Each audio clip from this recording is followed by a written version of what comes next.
governor talked about the valet program, and in order to, for someone to present this next award, I want to recognize Holly Pearce. Holly is an important player in the export program and the valet program. She's responsible for Central Virginia, Hampton Roads, and Southwest Virginia.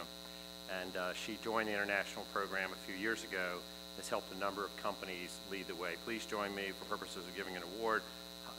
Welcome to the stage, Holly Pearce. Holly.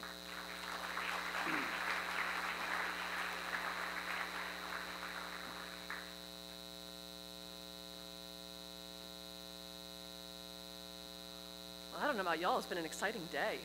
4 governors in one day. That's a record. I'm telling you, that's a record. All right, so it's my pleasure to present on behalf of the Virginia International Business Council the Global Excellence Award, formerly called the Ruderhausen Award, to a person who has materially contributed to the promotion of world trade in Virginia. Now, past recipients have been chosen from many different categories and disciplines involved in international trade: manufacturers, commodity exporters, ports, bankers, and state agencies. It's my honor to introduce this year's Global Excellence Award winner, the 72nd Governor of the Commonwealth of Virginia, Honorable Terry McAuliffe. Oh, there's more. While in office, Governor McAuliffe was a tireless champion of international trade.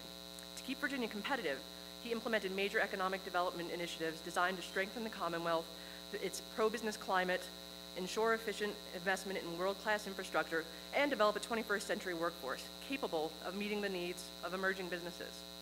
As Governor McAuliffe conducted a record 35 trade missions to dozens of countries, personally delivering Virginia's calling card to businesses. As a result, hundreds of thousands of jobs were created, and more than $20 billion in capital investment to communities across the Commonwealth poured in. Now, I had the privilege of attending many events where Governor McAuliffe was the featured speaker. And there are some quotes that really do stand out to me as a member of the audience. So there's some gems, and I swear to you, this was all printed out several days ago. So here are some of the highlights. Stop me if you've heard them. So while in China, Governor McAuliffe shared a story about how he ate the delicacy that is chicken paws. And in doing so, was ultimately able to negotiate a deal to allow Virginia chicken to be sold in China. Todd, you may be familiar with that story, right? Second quote, 95% of the world's customers exist outside the United States, so Virginia better be ready to export. And finally, usually uttered as he was being taken off the stage, headed out to another event to tout the glorious Commonwealth of Virginia, "I'll sleep when I'm dead." So please join me in welcoming the 72nd Governor of the Commonwealth of Virginia, Honorable Terry McAuliffe.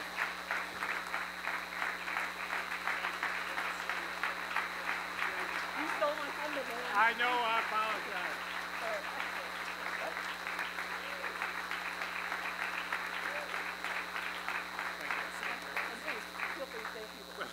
No. You've all heard me speak many times today and many times before, but I just want to thank, listen, I got this great award, but I speak for all of the people, first of all the folks in this room, the entrepreneurs here, who actually make this all possible. It wouldn't be possible without our great businesses. So give yourselves a great round of applause.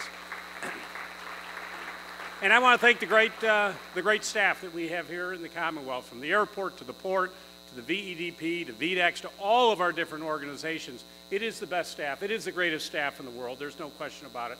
And the results speak for themselves. No other state has had the growth of international trade per capita that we've had here in the Commonwealth of Virginia. It is teamwork. We've done it together. And folks, just remember, Virginia is for lovers. Thank you very much.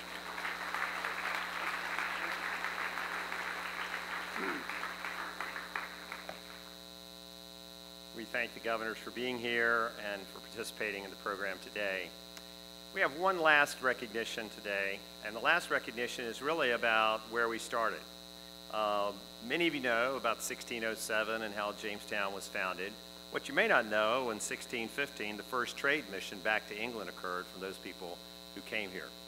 And in 1924, a group of business people got together and said, we should really think about how business people should have their fingerprints on the future economic growth of the Commonwealth. And we need to work with public officials, and we'll form the State Chamber of Commerce. So 1924, the State Chamber of Commerce formed, and we'll be celebrating 95 years next year. And then those same people got together and said, how can we begin to bring attention each year to this idea of imports and exports and the assets that we have? So in 1948, the Virginia Chamber of Commerce launched the Virginia Conference on World Trade, and we have continued ever since, as Secretary Ball mentioned. So I'm pleased that 5 of the previous chairs of those conferences are here with us that span over a period of time. And I'm going to ask Lindsay or Sam to come up here and help me. I'm going to call them by name, ask that they all 5 come up here. We'll take a group picture, and let's just give them applause at the end. But we're so delighted that we have 5 past chairs of those conferences for the last 70 years. Judy McCain Appel, Linwood Beckner, Katie Carney, Captain George Watkins, and our own Paul Grossman. Let's welcome them all up and give them a round of applause.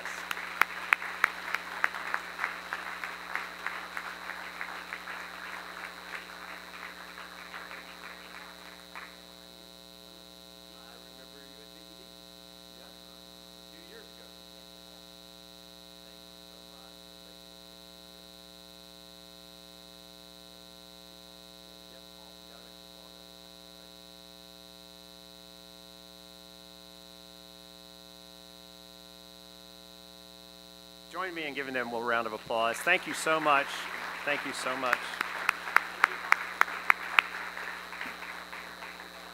Ladies and gentlemen, thank you for all you do. I'll just add my voice to those of the previous governors. Thank you so much for what you do for Virginia. Thank you for employing the people and creating the prosperity of the Commonwealth. And thanks to the public servants here in this room who really distinguish us from other states by supporting pro-business policies. And with that, we can be assured that Virginia's future is very bright. We'll stand adjourned. Thank you all for coming.